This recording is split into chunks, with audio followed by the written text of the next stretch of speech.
find the milk carton in a grocery store that has been closed since before you were born. That is the first lie the day tells you. The second is printed beneath your own face. Missing, age 8. Last seen near St. Aura's Elementary, wearing a blue windbreaker and red shoes. Answers to Daniel, Danny, Dan. And when frightened, please do not answer at all. You are 34. Your name is not Daniel.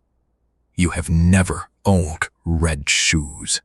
The photograph shows you at 8 years old with a chipped front tooth, a cocklick over one eyebrow, and the exact small crescent scar under your chin that your mother said came from falling against a coffee table when you were 3.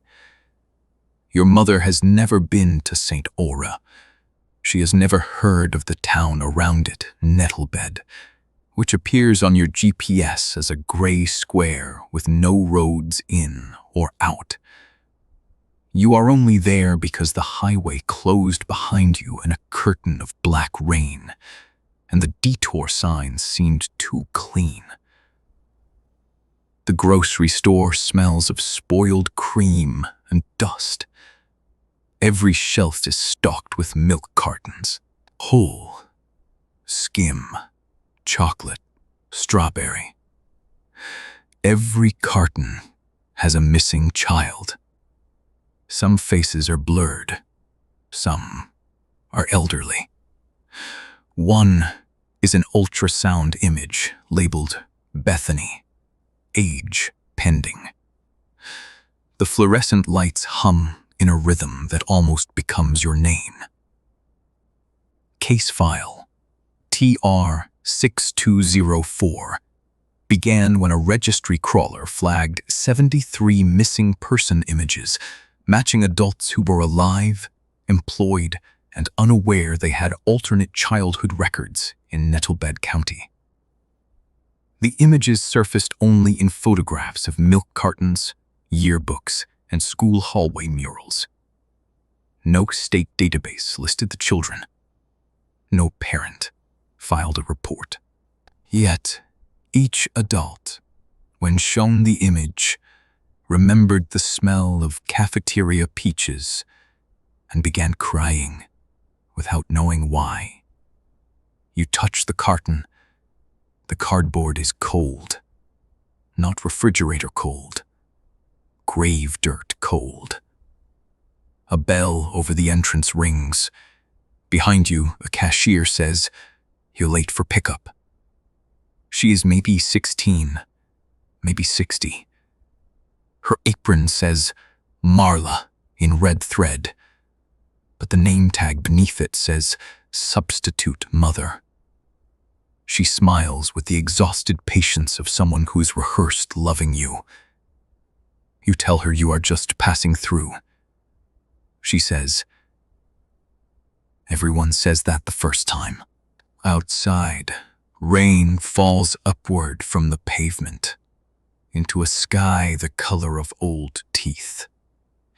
Across the street stands St. Aura's Elementary. Its windows are lit.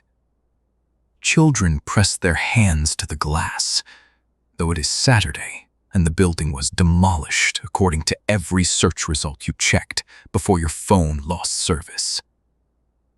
The milk carton sweats in your hand.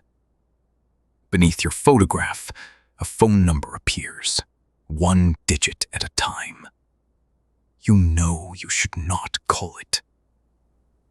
You call it because fear is not the opposite of curiosity. Sometimes fear is curiosity, with its skin removed. A woman answers on the first ring.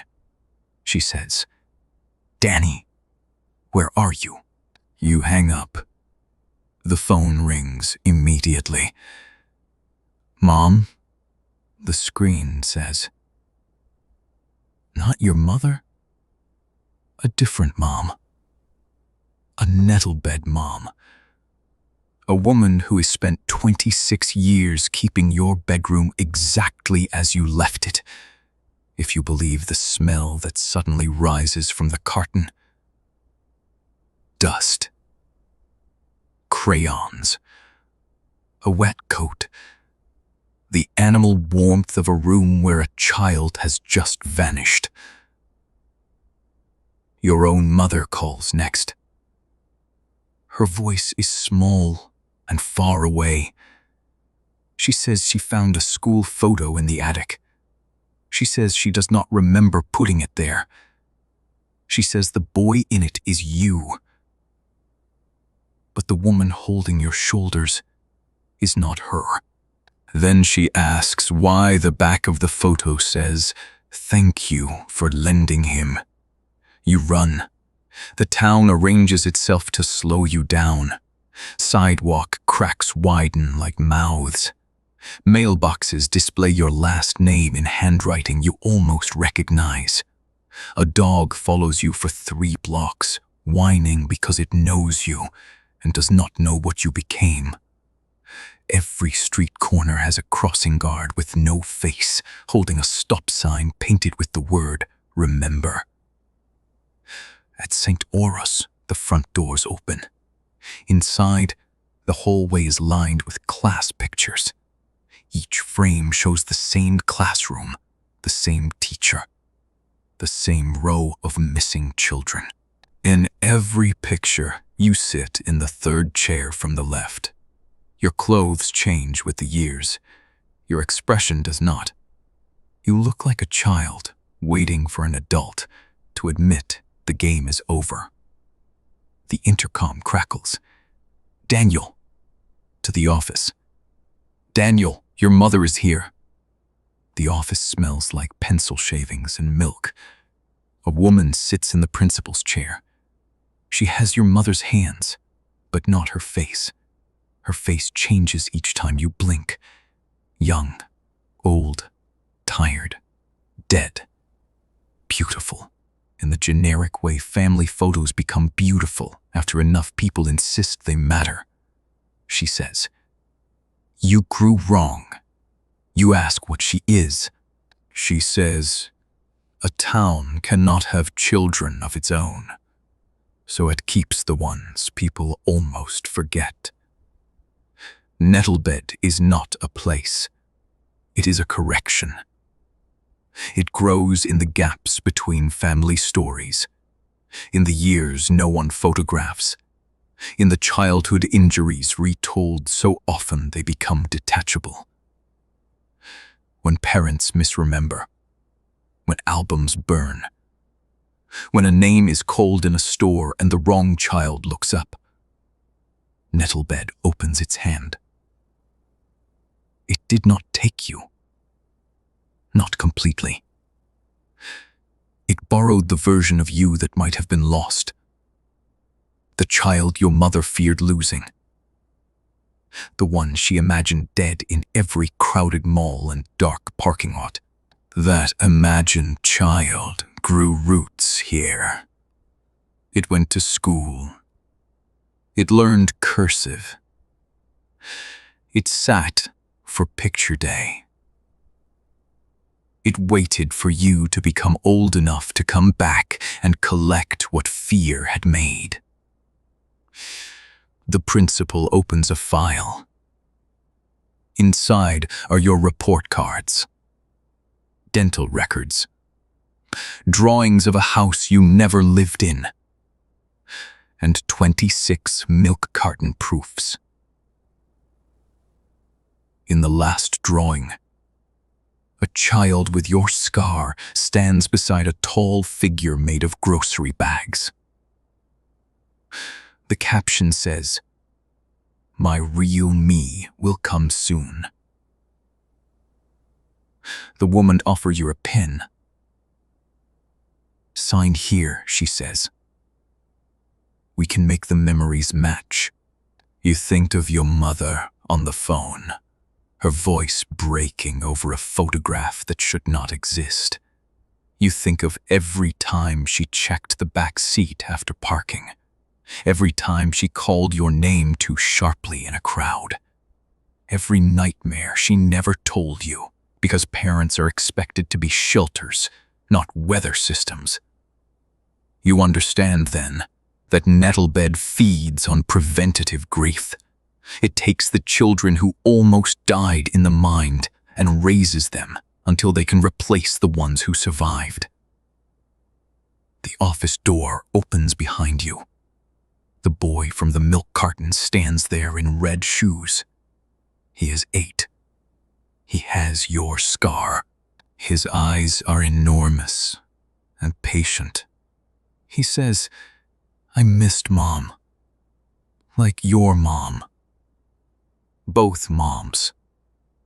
All moms. The word is bigger in his mouth than it should be. You back away. The principal's smile thins. The boy begins to cry, and the sound is unbearable because it is your cry, preserved at a pitch your body forgot. The school bell rings. Children pour into the hallway. Each carries a milk carton with an adult face on it. Some of the adults are crying in the photographs. Some of the adults are crying in the photographs. Some are smiling, like they have already agreed. You grab your file and run through the nurse's office, out a window, across the playground. The asphalt is soft. Small hands push up beneath it, not to grab you, but to be held. At the grocery store, Marla waits by the register. She says you can leave if you put the carton back. You ask what happens to the boy. She looks tired enough to be honest. She says he stays hungry. You put the carton in your coat instead. The road out of Nettlebed appears where the dairy aisle ends. You drive until the rain falls downward again. Your phone returns with 43 missed calls from your mother and 1 voicemail from a number you saved as Mom, though you never touched the screen. At home, your mother is waiting on the porch. She holds the school photo from the attic. When she sees you, relief crosses her face, followed by confusion, followed by terror. Because behind you, in the back seat, the 8-year-old boy presses his hand to the window. The registry took custody of the carton, the school file, and the child-shaped manifestation. The child answers to Daniel, Danny, Dan, and when frightened, to your name. DNA testing is inconclusive. Emotional testing is worse. Your mother visits him once. She leaves after 7 minutes and refuses to discuss what he said. That night, every childhood photograph in your family albums changes. In each one, a red shoe is visible just outside the frame. Final note: you receive a letter from St. Auras 2 weeks later. No stamp, no return address. Inside is a permission slip for a field trip to your current home. It is signed in your mother's handwriting, though she denies it. At the bottom, in crayon, someone has written, "Please back 2 lunches this time."